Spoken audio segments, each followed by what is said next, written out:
Following the Fictionary story editing journey will lead you on a path to a best-selling novel. Let me show you around the journey. We'll guide you through the structural level first, then we move on to the scene level, and then we move on to the flow of the story. Whether you're a writer editing your own story or a professional editor, the story editing journey is for you.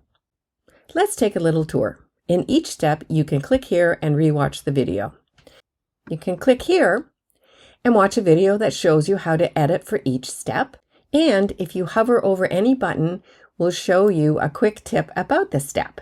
We won't go into detail for each step in the video. My goal is to get you started on a story edit.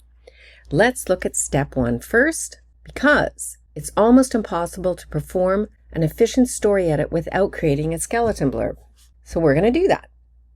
We'll click here, and this is where you add your skeleton blurb into Fictionary.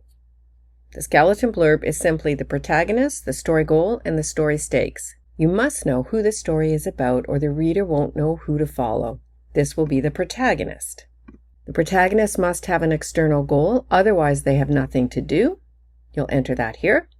And there must be something at stake if the protagonist fails to achieve the story goal. Otherwise, the reader won't worry. And if a reader doesn't worry, there is no tension in the story and the reader won't read on. You'll work your way through each step of the journey until you're satisfied there's a strong story in the manuscript.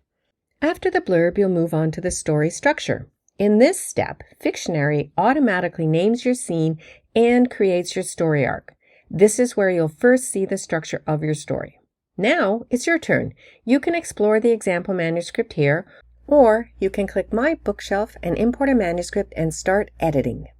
As with all things artistic, the choice is yours.